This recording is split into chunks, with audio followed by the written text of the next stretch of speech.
My mom invited everyone to her 60th birthday, except me and my 8-year-old. She wrote, "All my children brought this family respect, except Erica. She chose to be a lowly single mom. I no longer see her as my daughter." I didn't cry.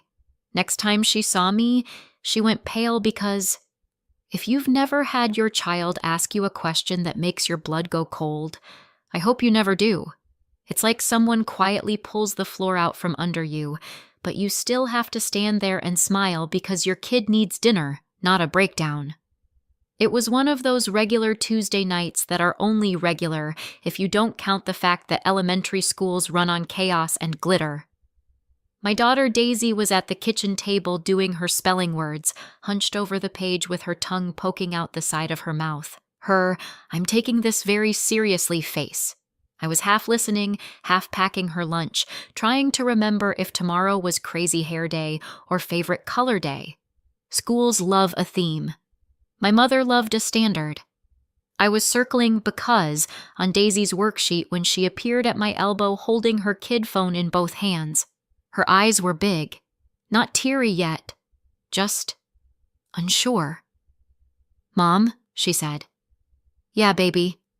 She swallowed. "What does lowly mean?" The word landed on the table between us like a broken plate. I kept my face neutral the way you do when a child says something alarming and you're trying not to scare them. "Where did you see that?" I asked, like she'd found a new vocabulary word in a book and not in the mouth of my mother. Daisy turned the phone toward me. "Caleb sent me this." My stomach dropped. Caleb is my sister Yvonne's son. He's 10, old enough to read everything, young enough to still think adults are mostly sensible. Daisy added quickly, "He said I wasn't supposed to show you, but I didn't like it, and I didn't understand it." On the screen was a screenshot of a family group chat.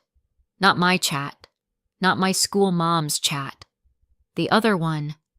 The family one. The one my mother treated like it was her personal bulletin board. My eyes went straight to my mom's message. It was written like an announcement. Like she was canceling an event. Like she was firing an employee. 60th birthday dinner, Saturday at 6. Everyone is invited. Except Erica. And then, in case anyone wasn't clear on the reasoning, all my children brought this family respect. Except Erica. She chose to be a lowly single mom. I no longer see her as my daughter. Under it were reactions. My dad, my actual father, had responded with a thumbs up. Yvonne had reacted with a heart. My brother Philip wrote, "Agreed." My younger sister Mallory didn't write anything. She just liked it. Like my mom had posted a photo of her new curtains, like my disowning was a home decor choice. No one mentioned Daisy, not once. I heard the faint hum of our fridge. I noticed a crumb on the table. My brain did that emergency thing where it gets weirdly quiet and efficient, like it's trying to save battery. Daisy watched my face carefully, the way kids do. 8-year-olds don't need explanations. They need one look. I forced my voice to stay soft. "Lowly," I said, "is a word people use when they want to make someone feel small." Daisy frowned. "Why would anyone want to do that?" "Because my mother thinks love is earned with image," I almost said. Instead, I said, "Sometimes grown-ups get weird." Daisy looked at the screen again. "Grandma wrote that about you." I nodded once. "Yeah." She hesitated. "Did you do something bad?" There it was. The question under every child's question. If an adult is cruel, a child assumes someone must have deserved it, because the alternative is terrifying. I reached for Daisy's hand. "No," I said. "I didn't do anything bad, and neither did you." Her eyes shimmered. She didn't cry. Daisy is stubborn. That's mine. My mother would call it unfortunate. I took the phone gently and set it face down on the table like it was radioactive. Then I did the next thing my brain demanded. I tried to open the family chat myself. I tapped the group name in my messages. Nothing. I searched. Nothing. I scrolled back, like it might be hiding between dentist appointment reminder and pay electric bill. Nothing. My chest tightened. I hadn't missed an invite. I'd been erased. Daisy whispered, "So, we're not invited?" I swallowed hard. "No!" She stared at her spelling sheet like it had betrayed her. "But Grandma always has a birthday." That simple line, the one that wasn't dramatic at all, hurt more than the screenshot. Because it wasn't about me. It was about Daisy realizing her place in the family had conditions too. I took a slow breath. "Daisy," I said, keeping my voice steady, "go brush your teeth, okay? And pick your dragon book. The dragon always wins." She hesitated at the doorway. "Are you okay?" "I'm okay," I said, and it wasn't a lie. Not exactly. I was upright. I was breathing. I was still a mom in a kitchen with spelling words and lunchboxes.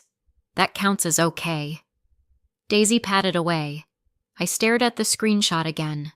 The words didn't blur. They didn't soften.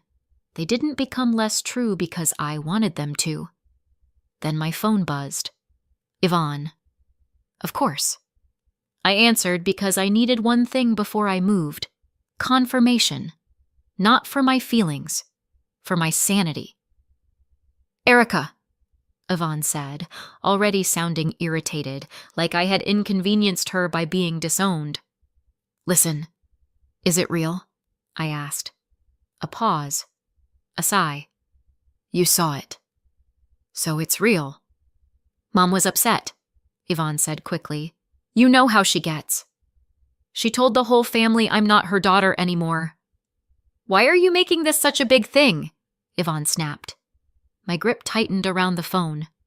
"Because my 8-year-old just brought me your mom's message," I said calmly. "Caleb sent Daisy a screenshot, and she asked me what lowly means." There was silence. Not shocked silence. Not embarrassed silence. Just recalculating silence. "Caleb shouldn't have sent that," Yvonne finally said, missing the point so completely it almost felt like a choice. "Okay," I said. "So you're confirming it's real." Yvonne exhaled sharply. "It's Mom's birthday. Don't start drama." I looked at the screenshot again. My dad's thumbs up, Philip's agreed, Mallory's like. The whole family lining up behind her like my existence was optional. "I'm not starting drama," I said. "I'm ending contact." Yvonne scoffed. "Unbelievable." I didn't argue. I didn't defend myself. I didn't plead like I was applying to be loved. I said, "Tell Mom she got what she wanted." Then I hung up. I blocked my mom. I blocked my dad. I blocked Yvonne, Philip, and Mallory. No warning, no paragraph, no emotional TED Talk. Just silence. Because I wasn't going to perform my pain for people who treated it like a nuisance. When Daisy came back in her pajamas holding her dragon book, she climbed into my lap like she always did. Her small body was warm and heavy and real. "Read?" she asked. "Yeah," I said, kissing her hair. "We're reading." And while the dragon defeated monsters and saved villages, I made a promise I meant with my whole chest. No one would ever make my child feel lowly. Not on my watch. And if you're wondering why I'm telling you this, why I'm still calm enough to put words to it at all, here's the only thing you need to know for now. The next time my family saw me, their faces went pale, and they regretted everything. Families like mine don't usually start with one big cinematic betrayal. They start with small cuts. Little oops moments you can explain away if you're desperate enough to keep believing you belong. My mom, Phyllis on paper, mom in my life, was obsessed with image. Not influencer image. Older. Polished. The kind of image built in church foyers and neighborhood gatherings where everyone pretends their lives are fine. We were middle class, but my mom treated middle class like a temporary condition, like we were all one correct choice away from being admired. Yvonne was the golden child. Yvonne could sneeze wrong, and my mom would call it cute. Philip was the brag-worthy one. Not because he was kind, because he looked successful. He had a job title people nodded at and a car he waxed like it was a personality. Mallory was the quiet one, the peacemaker, the let's not upset mom sister. Mallory could watch a house burn down and whisper, "Let's not make a scene." And then there was me. I wasn't reckless. I wasn't irresponsible. I got good grades. I worked. I paid my bills. I showed up with casseroles and gifts and a smile that said, "Please don't decide I'm too much today." But I wasn't effortless. My mom loved effortless. People who made her look like she'd done everything right. So when I got pregnant with Daisy, the first words out of my mom's mouth weren't, "Are you okay?" They were, "Are you married?" A hypothetical question. She knew I wasn't married. "No." "Engaged?" "No." Her face tightened like she'd swallowed something bitter. People will talk. People. Always people. I told her I was keeping my baby. I said it calmly. I meant it. My mom did the things that looked like support. She visited. She brought a blanket. She took one photo and then asked, very casually, "Don't post it with any details, okay? I don't want questions." That's the kind of sentence you don't hear properly until years later. My mom didn't hate Daisy as a person. She hated what Daisy represented, a life that didn't match the family narrative, and over time, that turned into mistakes. The first one I really remember happened when Daisy was 3. There was a family barbecue at my aunt's house. Everyone was talking about it for weeks. Yvonne was coordinating sides. Philip was coordinating nothing but still took credit. My mom was coordinating the vibe. My invitation never came. Not a text. Not a call. Not a, "Hey, are you coming?" Nothing. I found out afterward when Yvonne mentioned, "Oh, you should have seen Dad trying to grill. It was hilarious." I smiled like I wasn't choking. "I didn't even know about it." Yvonne blinked. Then she did the fake surprised face. "Wait, what? Mom said she told you." "She didn't." "You're kidding," Yvonne said, in the tone of someone inconvenienced by reality. "Well, of course you can come next time." Next time. Like I was asking to be added to a mailing list. I wanted to believe it was a mistake, because the alternative was admitting my family could pretend I didn't exist. Then it happened again. Different event, same feeling. Someone mentioned something small afterward, like it wasn't a big deal I wasn't there. When I asked, my mom said, "Oh, I thought you knew." I didn't accuse. I didn't scream. I did that thing women do when they're trying to stay lovable. I swallowed it and told myself I was being sensitive. Then the kids started echoing the adults. One day, Daisy and Caleb were playing in the living room while the adults talked in the kitchen. I was rinsing dishes when I heard Caleb's voice drift in, casual and confident. "Grandma said you guys don't come to stuff because your mom makes things complicated." Daisy went still. "My mom isn't complicated." "She said," Caleb started again, then saw my face and stopped. Kids repeat what they hear. They don't understand the weight of it. They just hand it over like a toy. I dried my hands, walked in, and knelt down so I was eye level with both of them. "Caleb," I said gently, "if Grandma says something about me, you don't need to bring it into this room, okay?" Caleb's face flushed. Daisy's eyes filled. And in that moment, I realized something that changed how I saw everything. My mother wasn't just judging me. She was teaching the next generation how to judge me too. That's when I started drawing lines. Not dramatic lines, real ones. Doors that close.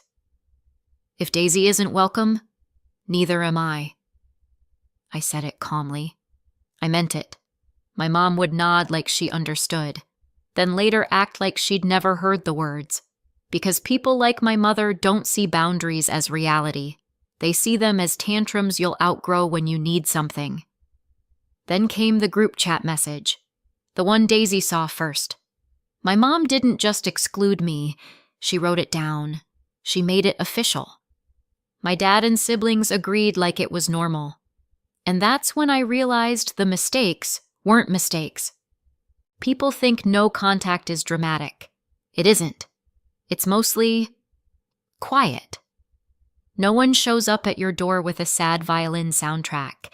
You just stop receiving calls, stop checking your phone, stop rehearsing conversations in your head that will never give you the parent you wanted.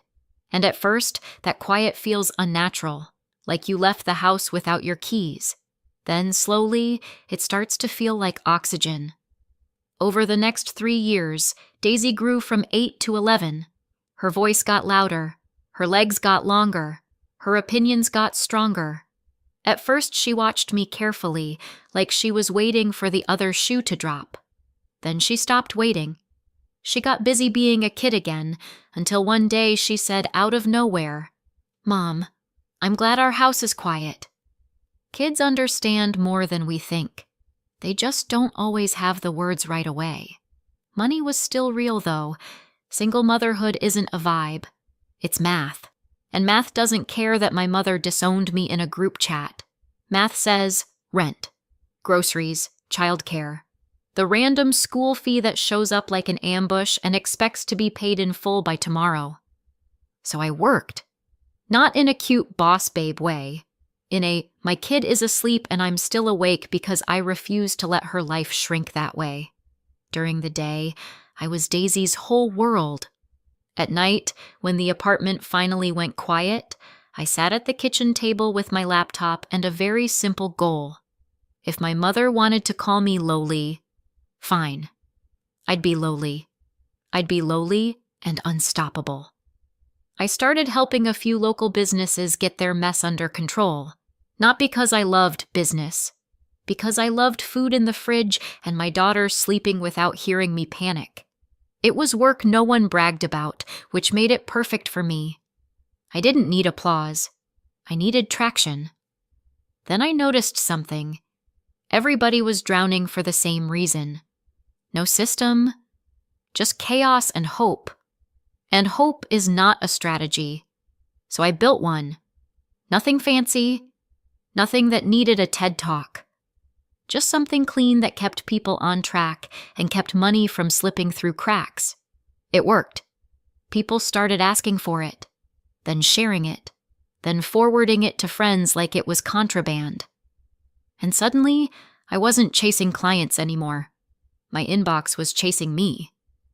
When we hit 3,000 paying users, I stared at the number like it might evaporate if I blinked.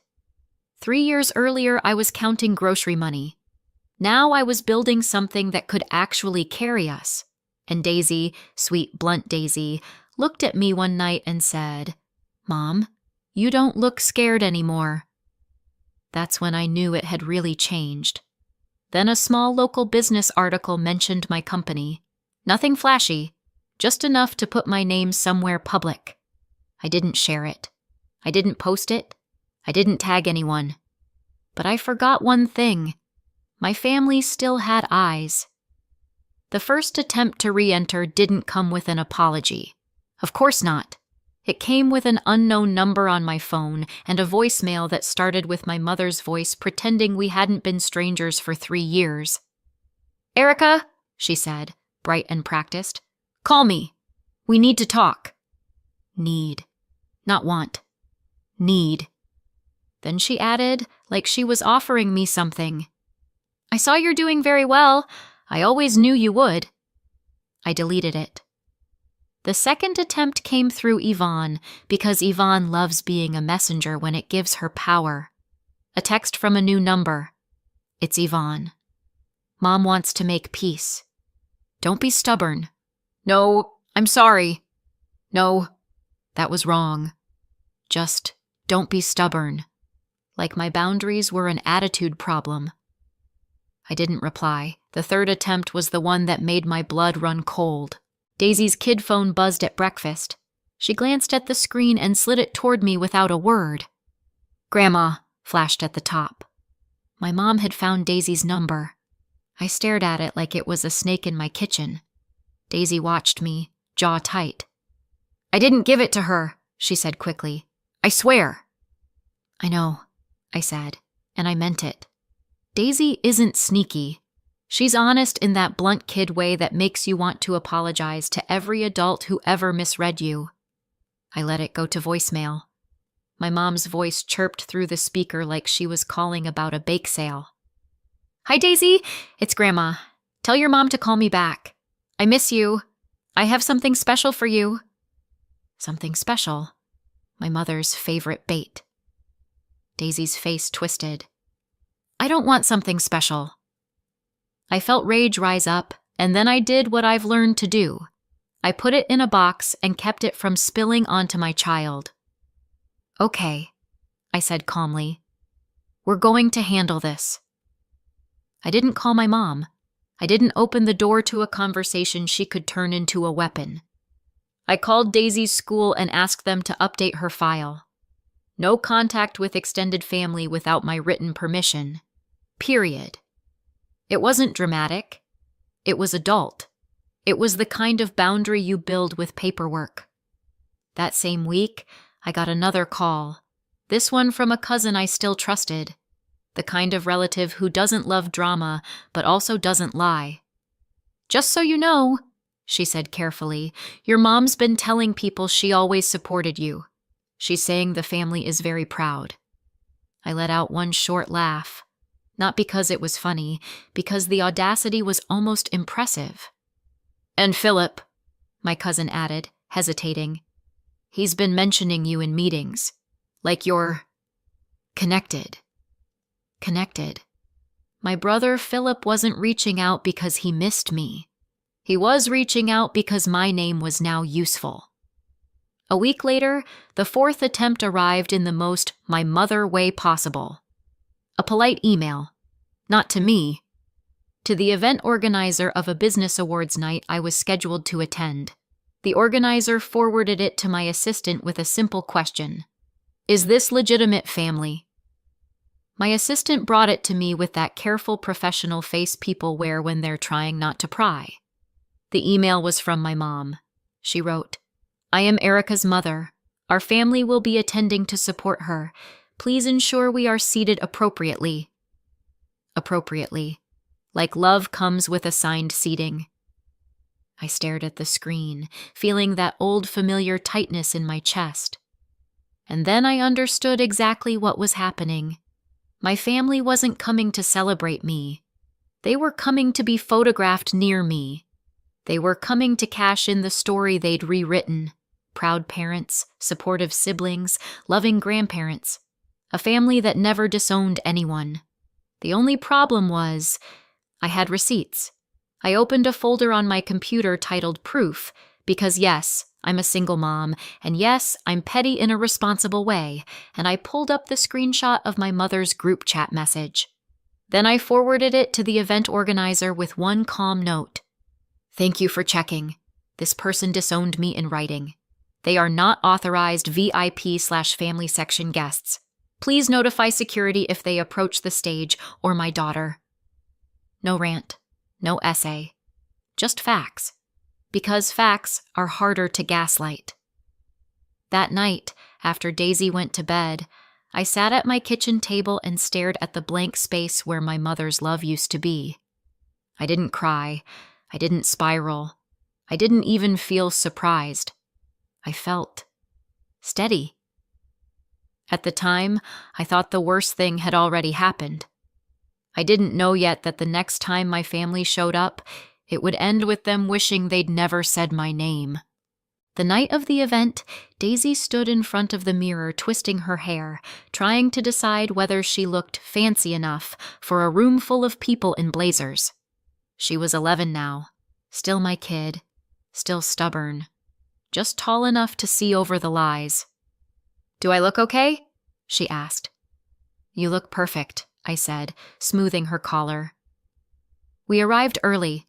The venue was all high ceilings and flattering lights, the kind of place where people pretend they've never ugly cried in a car. Cameras by the entrance, a step-and-repeat backdrop, tiny glasses of expensive liquids that taste like regret. Daisy squeezed my hand. "Why are there so many people?" "Because grown-ups like to clap for each other," I said. "It's basically a pep rally, but with blazers." She giggled, and for a second my chest loosened. Because no matter what happened, Daisy and I were together. We always had been. This was a public event. Anyone with a ticket could come in, which meant my family could show up. But they weren't getting anywhere near us this time. So when Daisy and I sat near the front, my name printed in the program, I felt steady. Then the air changed. You know that feeling when a room shifts before you see why? Like your spine gets an alert? I felt it. Daisy felt it too. Her hand tightened around mine. "Mom," she whispered. I turned my head just enough. There they were. My mom. My dad. Yvonne. Philip and Mallory filed into the back rows under the dimmer lights, the way you seat people who arrived late and expected VIP anyway. My mother was dressed like she'd planned a photo. Pearls. Cream. Respectable. From head to toe. From the back of the room, it didn't look respectable. It looked desperate. She spotted me and lifted her chin like she was about to reclaim territory. Then she stood up and started moving down the aisle. Of course she did.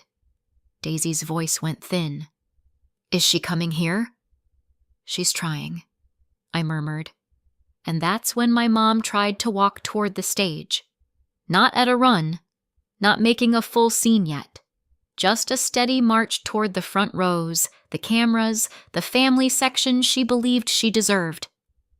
An event staff member stepped into her path with a polite smile and a spine made of steel. "Ma'am," she said gently, "your seats are in the back." My mom's mouth tightened. "I'm her mother." The staff member didn't blink. "Your seats are still in the back." My mom tried to step around her. The staff member moved with her, like a living boundary. I didn't move. I didn't rescue her pride. She'd spent years burying mine. My mom argued for one more beat, long enough for heads to turn, then finally backed down and walked stiffly back to her row. Yvonne's smile vanished. Philip leaned in, whispering fast. My dad stared forward like he didn't want to be recorded having a conscience. The program continued. Speeches, awards, applause. Then my name was called. Daisy looked up at me like I was about to jump off a cliff. "Go," she whispered. I walked to the stage, took the microphone, and looked out at the room. I saw cameras. I saw a live stream screen off to the side. I saw a sea of faces. And in the back, I saw my family sitting where they belonged, far enough away that they couldn't pretend we were close. I took a breath. I'd planned not to mention them. I wanted to win without speaking their names. But then I remembered Daisy's voice at our kitchen table. "What does lowly mean?" And I realized something. If I stayed silent, the shame would stay ours. So I made a choice. "I'm a single mom," I said. "And I built this without a safety net." A few people nodded. The room got quieter. My daughter and I started in a small apartment with a kitchen table that doubled as a desk and a dinner table. There were nights I wanted to quit, but I couldn't, because I had someone watching me learn what worthy looks like. I paused, just long enough for the room to lean in. 3 years ago, my mother wrote in our family chat, "All my children brought this family respect, except Erica. She chose to be a lowly single mom. I no longer see her as my daughter." The room went still in that stunned public way. Not gossip still, truth still. I kept my tone calm, not angry, not theatrical, just factual, like reading something that should never have been written. "I'm not sharing that for sympathy," I continued. I'm sharing it because it's part of what I overcame. And because if anyone has ever tried to make you feel small for surviving, hear me? You can build anyway. I didn't look at the back rows. I didn't need to. I could feel them shrinking from across the room. Then I pivoted because I wasn't giving them my whole speech.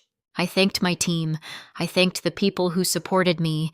And I thanked Daisy because she was the only family I needed to name. Applause broke out. Real applause.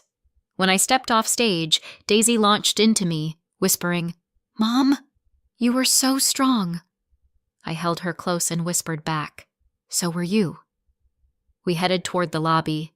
That's when Philip intercepted us, moving fast like he was trying to catch the story before it ran away. "What was that?" he hissed. I didn't stop walking. "The truth." He blocked my path. "You didn't have to say that." I finally looked at him. "You didn't have to agree with it." His face tightened. My mom appeared behind him, eyes glossy with rage. "How could you do that to me?" I didn't raise my voice. "You wrote it." "That was private," she snapped. I let out a short, humorless laugh. "You posted it to the family and everyone reacted to it. That's not private. That's a declaration."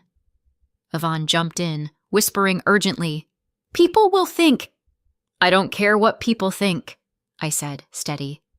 "I care what my child learns." My dad finally spoke, quiet and weak. "Erica." I looked at him. "You gave it a thumbs up." He flinched like he'd forgotten receipts existed. Daisy squeezed my hand. I turned away from them without another word and walked out with my daughter. And for the first time, the story wasn't theirs to spin. A year later, life didn't magically turn perfect, but it did turn solid. The company grew. We landed a major partnership big enough to make the local news. One of those "look at her now" segments people watch while folding laundry. Daisy sat on the couch beside me, staring at the TV like it was a portal.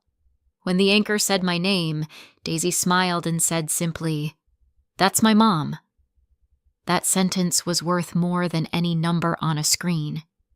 Then the doorbell rang one Saturday afternoon. 3 quick chimes. Urgent. I opened the door, and there they were. My mom in the front, my dad behind her, Philip and Yvonne off to the side, Mallory lingering like she'd been dragged there against her will. My mom's eyes flicked over the house and the quiet and the safety, and you could see calculation behind her expression. Then she put on her face, the reasonable woman mask.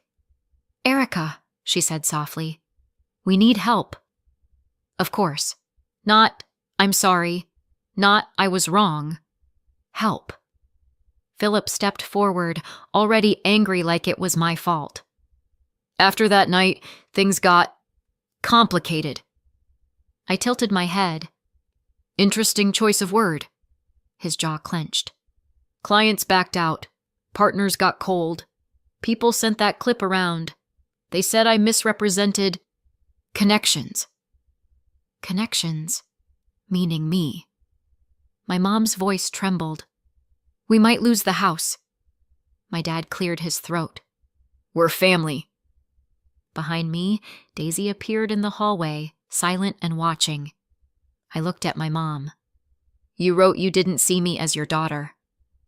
My mom's eyes flashed. "I was upset." "You were clear," I said. Daisy took one small step forward and said, quiet but steady, "You called my mom lowly." My mom flinched. Because it hits different when a child says it. I didn't gloat. I didn't preach. I didn't perform forgiveness. I just said the truth.